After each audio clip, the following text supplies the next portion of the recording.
Vamos a explicar lo que es el dominio. Supongamos que tenemos esta estructura donde vemos aquí el techo. Esta parte tiene techo, esta partecita tiene techo y esta partecita tiene techo, pero hay lugares en los que no observamos el techo.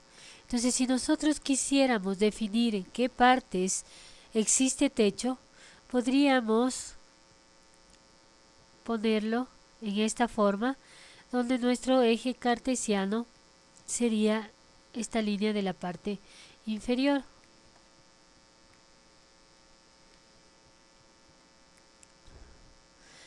Entonces, nosotros podemos poner aquí valores. Podríamos decir que nuestro 0 está aquí. Entonces, este valor sería menos 1. Este valor podría ser un menos 5. Aquí un menos 6. Aquí de pronto un menos 9.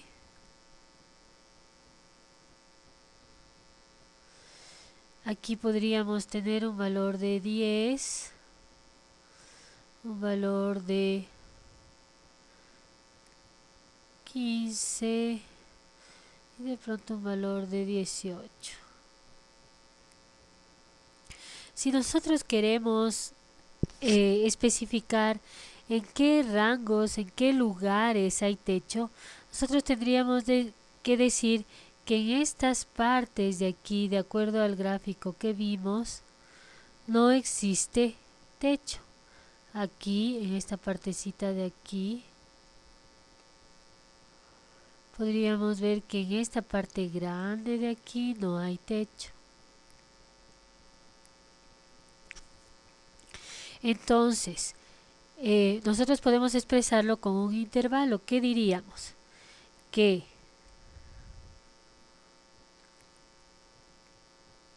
desde el menos 9 hasta el menos 6 existe techo. Del menos 6 al menos 5 no existe techo.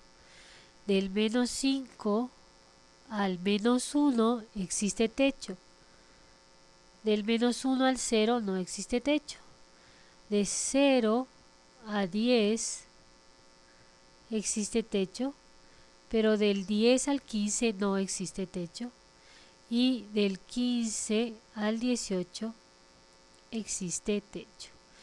El dominio de una función es en qué partes, en qué intervalo existe función y en qué intervalos no existe. Entonces, si nosotros hacemos una relación, el lugar donde hay techo es donde existe función, y el lugar donde no hay techo, o sea, donde hay un hueco, es donde no existe función. ¿Cuándo se producen estos huecos o estas partes en donde no existe función? Cuando hay una división por 0, cuando hay una raíz de exponente par de valores negativos, o en la unión de los dos. Entonces nosotros vamos a buscar el dominio viendo en qué lugares no hay función, es decir, vemos en qué lugares hay división por 0 o en qué lugares hay raíces pares de números negativos, y ahí podemos obtener el dominio de la función.